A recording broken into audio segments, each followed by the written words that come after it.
Des jeux de société pour faire bouger la société. Voilà l'idée. Je vous présente la start-up du jour. C'est l'Éclap Édition et sa fondatrice Axel Gay. Bienvenue, Bonjour. heureux de vous accueillir. Vous êtes venu avec vos deux jeux emblématiques. Le premier, c'est Moi Madame, c'est ça? Moi c'est Madame. Moi c'est Madame. On y joue à quoi? Expliquez-moi. Alors, on y joue pour s'entraîner à riposter contre le sexisme. D'accord. Donc c'est un jeu qui provient de témoignages de femmes qui ont vraiment pu riposter contre le sexisme. Donc c'est très positif et empouvoirant. Et donc des femmes qui ont témoigné dans le podcast Yes, qui valorise justement ce genre d'action.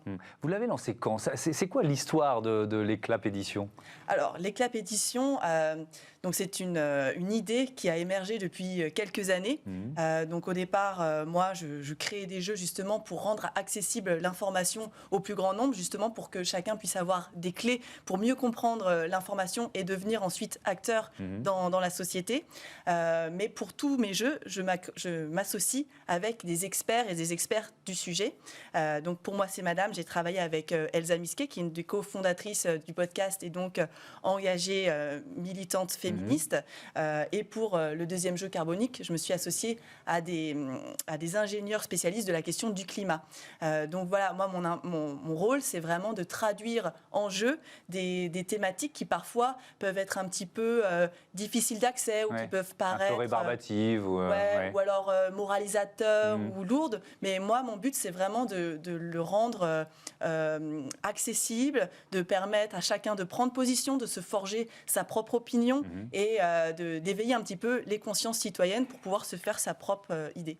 Est-ce que vous avez été un peu surprise par le succès de Moi c'est Madame? Oui, effectivement. C'est allé vite, quoi. Nous, on a lancé ce jeu-là alors, avec nos moyens, quoi. Et c'est vrai que le succès a été assez rapide et on en est très, très heureuse parce que ça veut dire que beaucoup de personnes prennent ce sujet vraiment à cœur. Carbonique, c'est quoi l'idée? On joue à quoi? Alors, Carbonique, c'est un jeu qui nous permet de prendre conscience de l'impact carbone de nos actions quotidiennes. Donc on sait tous on sait tous, pas encore tous, que pour limiter le réchauffement climatique, il ne faudrait pas émettre plus de 2 tonnes de carbone par an.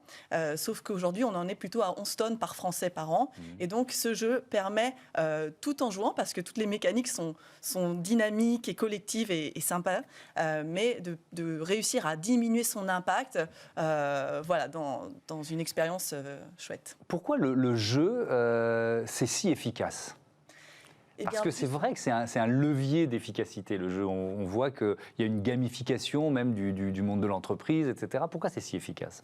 Eh bien, justement parce que le jeu, ça permet de vivre une expérience, de réussir à accéder à cette information, mais de manière non linéaire, où chacun peut venir jouer un rôle.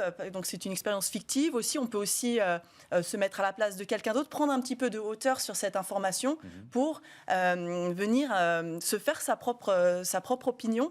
Et donc le jeu, les neurosciences le disent, c'est un des meilleurs vecteurs de l'apprentissage. Et en plus, avec l'expérience collective que ça apporte, ça vient marquer les esprits, ça vient se permettre de se positionner. Allez, il nous reste 1 minute peut-être pour parler de l'impact de vos jeux. Est-ce que le secteur de l'édition de jeux de société, il est conscient de son impact? Est-ce qu'il essaye de changer? Alors, petit à petit, nous, effectivement, on commence à se fédérer entre petits éditeurs qui ont justement des envies de faire des jeux qui ont des impacts un peu plus sociétal, qui permettent aussi de mettre en valeur plus des figures féminines, même de la diversité, parce que ça, c'est encore peu présent dans le jeu. Aussi d'avoir une démarche éco-responsable avec des jeux fabriqués en France ou nous en Italie, avec du papier FSC. Voilà, donc ça commence, mais c'est vrai que c'est encore émergent. Merci beaucoup, merci Axel Gay, bon vent à l'Éclap Édition. Voilà, c'est la fin de cette émission. Je voudrais remercier Joséphine Dacoury à la production, à la programmation, César Voyer qui était présent aujourd'hui aussi, Romain Luc à la réalisation, Alexandre La Rochelle au son. Merci à toutes les équipes de Bismart. Je vous donne rendez-vous très vite sur la chaîne des Audacieuses et les Audacieux. Salut.